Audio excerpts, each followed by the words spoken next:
So yeah, the first painting is by Ian Grant, who's a Sydney-based painter, and it's called East, in brackets, yellow. So the title gives us a sort of a sense of which way we're facing, but also a sense of what the colour, the basic colour palette, or the tendency of the muted colours is. You might not think there's a lot of yellow in it to start with. There isn't. You know, it's not a yellow painting, and in fact it's next to a painting that probably has more of what we would call yellow. But the green up close kind of tends towards a yellow, and I suppose there's a general warmth to the painting. Now I can think of three traditions or sort of areas that this painting draws upon. First would be Romanticism, which is a Northern European tradition. Second would be tonalism, which is a way of painting with a very restricted palette, not so many bright colours, but fairly earthy colours. And thirdly, and less so, but I think that painting from photography has been an aspect of this artist's practice, although I don't think he works exclusively from photos, I don't think he relies on photos, but certainly there is almost a photographic sense to this image. The Romanticism I mentioned, German Romanticism, you're thinking of an artist like Caspar David Friedrich, who was the most famous of those painters, and a typical or famous work by him would have been, I think it's called The Monk and the Sea. A single figure, a very small figure against a vast seascape, and a sense of the sort of loss of self, or the individual in the face of this vast reality that almost swamps one. And yet within that there's a sense of awe and beauty verging upon, what would you say, an almost awesome sense of danger, or this bigger reality, which is referred to as the sublime, that double-edged sense of awe and yet terror, possibly. Now, looking at this painting, it's not quite as romantic as that, and it's a much more prosaic subject. It's just an ordinary tree in an unremarkable field.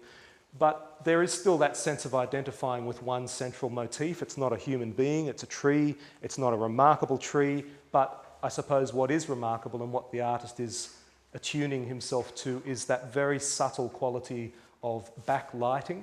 And this brings us to another tradition, which is tonalism. Now, I've already mentioned tonalism. It's basically a technical idea of restricted palette. You could probably, now hang on, I better not say this. I was going to say you could probably construct this painting out of 3 or 4 colours. I'm not sure exactly what is on his palette, but he's using what we call chromatic greys. And I had Ian as a lecturer, and he taught me about chromatic greys.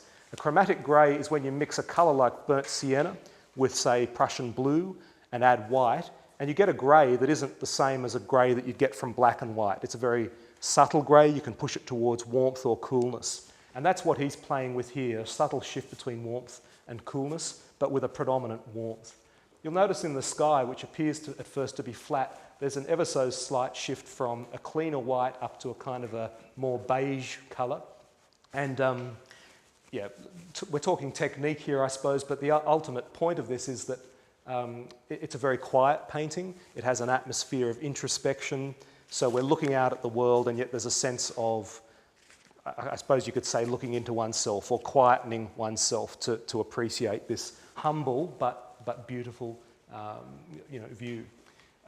Yeah, it's a painting I really like, and I think over time, little things that you may not notice at first, the positioning and scale, both of these little patches of grass, but also the space between them, and the way that the shape that they create is a sort of an echo or a mirror image of the shape that this creates. It's a very nicely crafted, satisfying picture. I want to look at a pair of paintings now that are more urban in their interpretation of what landscape could be. And this is John Bokor, a painter, again, born in Sydney but lives now, I think, down towards Wollongong. And he's been a painter of suburban subjects for quite a few years, but it's a very different style to Ian Grant that we've just seen. It's a more painterly style. Now, what do I mean by that? I mean, he's pushing the paint around, he's putting it on and taking it away.